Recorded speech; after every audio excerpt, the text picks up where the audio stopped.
Alright, welcome back to the second episode of Pokemon Reviews. Today we are covering the second episode of Pokemon, the Indigo League, titled Pokemon Emergency. Last episode we ended off with Ash making it to Viridian City with an injured Pikachu. Let's get right into it. We start off our second episode with Officer Jenny alerting the townsfolk of some mysterious robbers in the area kidnapping Pokemon when she sees Ash and assumes he's with the criminals. But I mean, like, isn't he a 10-year-old kid? Like, how bad is crime in this area? God damn. She then proceeds to ask a 10-year-old kid for ID, which, you know, he's 10, so he doesn't have one.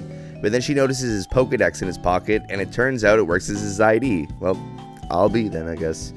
She then takes Ash to the Pokemon Center in her police bike, all while Pikachu remains comatose in Ash's arms. I'm dying. Help me.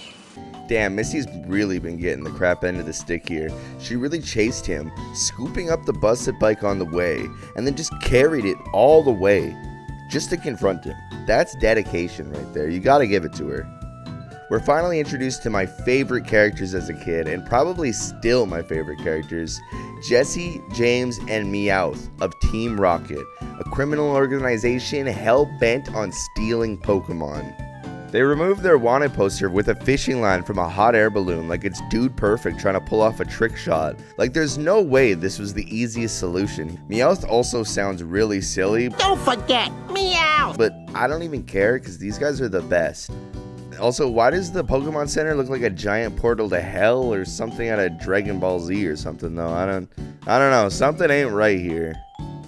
So Officer Jenny then proceeds to take the bike off some stairs and drift right into the lobby of the center, just completely flexing on everybody. But like, it's a Pokemon hospital, right? That just seems like a really stupid, dangerous thing to do. Like, what if someone was just like walking in or out, you know? Like, you're just trying to wheel old Machamp out in a wheelchair after he's been in treatment for months just to get turned into a pancake by Officer Jenny trying to show off to some 10-year-old kid? It's ridiculous.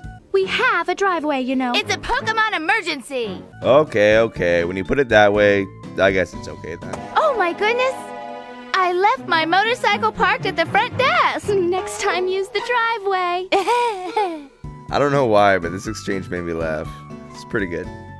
Nurse Joy gets Pikachu prepped and scolds Ash for letting Pikachu get this bad. Then she takes Pikachu and leaves Ash in the waiting room. And I mean, I'd look this horrified if I had to wait in a hospital waiting room too. Those things are the worst. This green Pidgey comes out of a cuckoo clock and I was like, wait a second. Is that a shiny? Did they foreshadow this too? Because there's no shinies yet. But no, shiny Pidgey is like yellow. My brain is just shiny warped, I guess.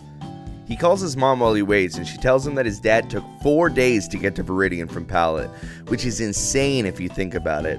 So let's say he saw Misty halfway. Does that mean Misty's been running with that bike for almost a full day? I don't know if that was changed in translation or just not a well thought out line, but something doesn't add up here. Ash is feeling a bit down in the dumps, but his mom gives him a nice pep talk and snaps him out of it a little bit. And are you changing your underwear every day? Yes. I mean, you don't have to change your underwear every day, right, guys? Right? Where's everyone going? Guys? He ends the call with his mom and spots a photo of the 3 legendary birds. And an Arcanine. He's kind of just chilling there, too. Also, I think that's Articuno, bro. The show did not know what was going on with legendaries yet. And that's okay. The Pokemon Center phone starts to ring and he just answers it for some reason, which is like super weird, right? But it's just Professor Oak, so I guess it's okay. But what if it was like a patient trying to get an update on their Clefairy that's on life support and some 10-year-old kid answers? That'd be kind of weird, right? Not gonna lie. I just spoke with your mother. Damn, you talking to his mom a lot there, Professor Oak. What's up with that? Okay, this part's just great. I admit, when you left, I had my doubts that you could handle your Pikachu. But when my grandson Gary said that you wouldn't have a single new Pokemon by the time you got to Viridian City, I bet him $1 million that he'd be wrong. Well, money isn't everything, right? Oh, why do I even bother?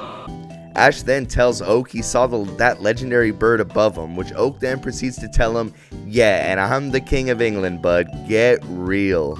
Oak then says his pizza arrived, which is weird since he was just cooking ramen in the last scene. But oh well, this episode's kind of just all over the place. Anchovy, spinach, and pineapple pizza. Anchovy, spinach, and pineapple is crazy though. What in the hell? Who's that Pokémon?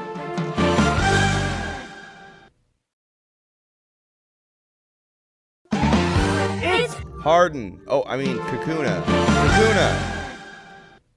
Misty finally arrives and confronts Ash, just giving it to him.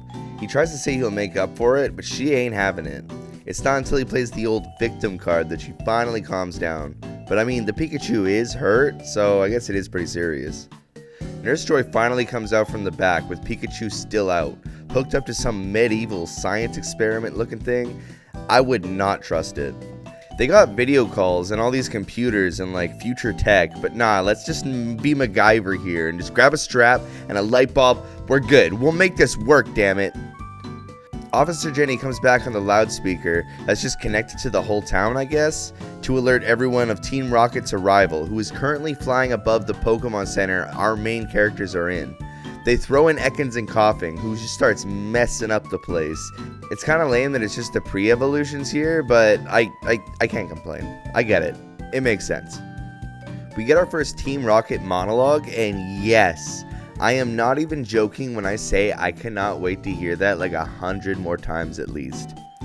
Team Rocket tells our main characters that they're here for Pokemon, but only rare and valuable Pokemon, not Pikachu, which is a little ironic knowing how the rest of the series goes, but whatever. Ekans and Coughing goes on the attack while our protagonists hide in the back. The power goes out, but Nurse Joy shows off the center's backup power, which is just a bunch of Pikachus hooked up to wires on a conveyor belt. I don't know, man, it just seems kind of wrong to me. They show off how Pokeballs get transferred to the PC to boxes, and it's pretty neat. But suddenly Coughing bursts through the door like he's Thermite from Rainbow Six Siege. Ash starts chucking Pokeballs on the floor, releasing a Pidgey that doesn't look so great, which is kind of crazy to think about. These Pokemon are just trying to get better and Ash is just chucking them at these criminals? Like, damn. He throws another with a Rattata that also just runs away, so Missy steps in and tells him she's going to show him how it's done. At least you're right about the pretty part. Thanks for the compliment. The girl thinks she's pretty. I agree with her. I think she's pretty too. Pretty pathetic.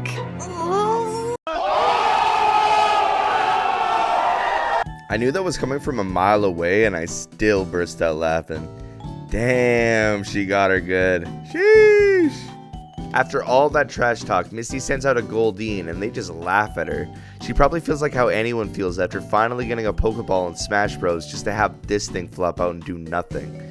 She makes this really bad excuse, just like my homies do when they push and die alone in Fortnite, and then she tells Ash to just get Pikachu out of there.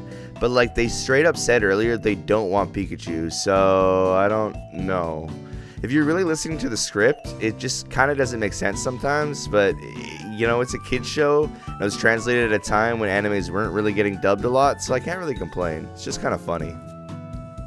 Ash runs, wheeling Pikachu out of there while Coughing and Ekans make chase close behind.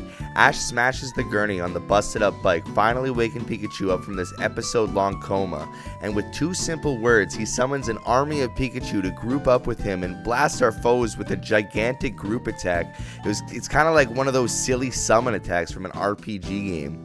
Meowth steps up, thinking he could fight like literally 20 Pikachus after what he just saw, and we see our first instance of Ash making out what Pikachu's saying, which is pretty cool, honestly. Some pretty nifty character development as we see they're finally working together as a team, or even better yet, partners.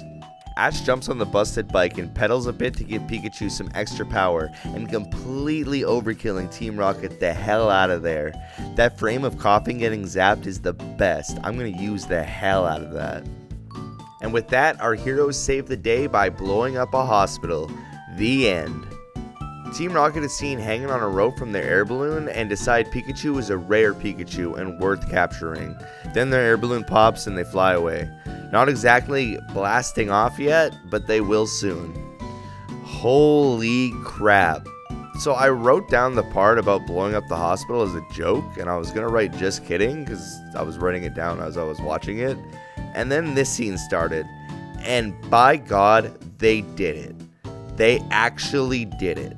They blew it up. You maniac! damn you! God damn you all to hell! We get a little sneak peek at the cult of Nurse Joy and end our second episode with our trio getting to Viridian Forest, where we learn Misty has a fear of bug Pokemon, which is crazy because, like, look at this guy. He's just a cute little guy, you know? Ash squares up to catch it and does his iconic hat spin for the first time, and the episode ends with this awesome freeze frame while the narrator hypes up the next episode, as they would in these 90s animes. And it's awesome. Very nostalgic. While not as good as the first, this episode doesn't disappoint either. It's a little boring at the start, but it's definitely saved by Team Rocket at the end. The script is kind of a headache if you really pay attention to it, but it's a fun episode, so I can forgive it. Will Ash catch his first Pokemon? We're going to find out on the next episode of Pokemon Reviews with Ash Catches a Pokemon, Episode 3. I know the episode title kind of gives it away, but who knows, maybe he won't catch it. We don't know. If you guys are liking the series so far, give me a like or subscribe and comment down below. I'm also live on Twitch almost every day, so go give me a follow on there too. I play Pokemon Scarlet and Violet every Friday, Saturday, and Sunday at the moment. Till next time, guys.